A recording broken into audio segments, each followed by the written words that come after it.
ভারতের বিরোধিতা করায় বাংলাদেশের কোম্পানিতে কাজের অফার ফিরিয়ে দিলেন বাচিক শিল্পী। দেশাত্মবোধকে প্রাধান্য দিতেই বালুরঘাটের ভয়েস ওভার আর্টিস্ট বাংলাদেশ থেকে আসা জনপ্রিয় কোম্পানির বিজ্ঞাপনে কণ্ঠ দেওয়ার আহ্বান ফেরালেন। বাংলাদেশের হাসিনা সরকার পতনের পর থেকেই ভারতের প্রতি কুরুচিকর মন্তব্য সহ একাধিক বিষয় নিয়ে প্রতিবাদ জানাতেই তার এই পদক্ষেপ বলে জানান voice over artist Subhajit Chattopadhyay. Balurghat শহরের কচিকলাপাড়ায় বাড়ি শুভজিৎ বাবুর। তিনি একধারে যেমন সঙ্গীত শিল্পী তেমন বাচিক শিল্পী হিসেবেও সুনাম রয়েছে তার।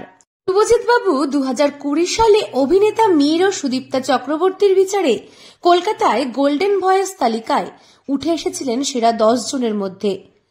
আন্তর্জাতিক মানের ন্যাশনাল জিওগ্রাফিক ডিসকভারি চ্যানেলেও বাংলা ভার্সনে কণ্ঠস্বর থেকে শুরু করে রেডিওর মহাভারতে অর্জুন, ভীম ও যুধিষ্ঠিরের কণ্ঠ, সানডে সাসপেন্স প্রজেক্ট, খাবার ডেলিভারি অ্যাপের বাংলা বিজ্ঞাপনেও তিনি কাজ করেছেন।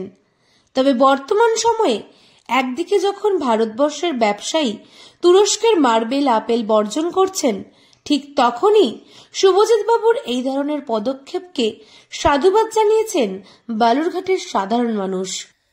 দেখুন, ব্যাপারটা হচ্ছে যে আমরা যখন কোনো কাজ করি শিল্পী হিসেবে, যে ভূমিকাই আমাদেরকে দেওয়া হয় সেটা আমাদেরকে সেভাবেই করতে হয়। কাজের কোনো বাছবিচার একজন শিল্পীকে করলে হয় না, এটা প্রথম কথা। কিন্তু কোথাও যখন দেখি যে এই চলমান পরিস্থিতিতে পাশের দেশের এতটা হিংসে আমাদের দেশের প্রতি, সেটাকে কোথাও মনের মধ্যে মেনে নিতে পারিনি। এবার দেখুন, আমরা শিল্পীদের কাজ যদি এক জায়গাকে রাখিও, এই যে দেশাত্মবোধ যে জায়গাটা, সেটারও তো একটা বিশেষ জায়গা রয়েছে আমাদের হৃদয়ে। তো সেখান থেকেই আমার এই বলতে পারেন রাগ বা অভিমান, তার থেকেই এই ডিসিশন। এ বিষয়ে voice over artist Subhajit Chattopadhyay জানান, শিল্পী সত্তা থাকবে, এটাই স্বাভাবিক। পাশাপাশি জাতীয়তা সত্তাও রয়েছে। কাজের ক্ষেত্রে যে ভূমিকা দেওয়া হয় সেটি তিনি করেন, তেমন বাছবিচার শিল্পীরা করে না। কিন্তু চলমান পরিস্থিতিতে পাশের দেশের ভারতবর্ষকে নিয়ে অপমানজনক ও ব্যঙ্গাত্মক ভূমিকা যা মেনে নিতে পারেনি তিনি।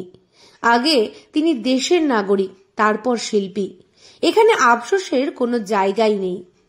কাজ শুরুর প্রথম দিকে তিনি বাংলাদেশের বিজ্ঞাপনে কণ্ঠ দিয়েছেন, কিন্তু এই মুহূর্তে যার জেরে বাংলাদেশের জনপ্রিয় স্ন্যাক্স ও ড্রিঙ্কস কোম্পানির এক বিজ্ঞাপনের কাজ ফিরিয়েছেন তিনি।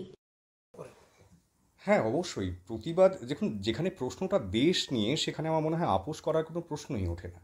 প্রথমে আমি দেশের নাগরিক, তারপরে আমি শিল্পী বা আমার রোজগার বা আমার পেশা হিসেবে যাই আসুক, আর্থসামাজিক পরিপ্রেক্ষিতে বা প্ল্যাটফর্মে আমার কি ভূমিকা, কিন্তু দেশ সবার আগে।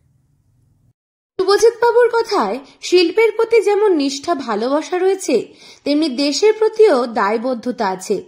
বাংলাদেশের বিরূপ প্রতিক্রিয়ার প্রতিবাদ জানাতেই তাদের এক কোম্পানির বিজ্ঞাপনে কণ্ঠ দেওয়ার আহ্বানকে পত্রপাঠ বিদায় করেছেন তিনি। পাশাপাশি বিভিন্ন আঙ্গিকের শিল্পীদের নিজস্ব পরিসরে প্রতিবাদ করা উচিত বলেই তিনি মনে করেন। দক্ষিণ দিনাজপুর থেকে সুস্মিতা গোস্বামী রিপোর্ট, লোকাল 18 বাংলা।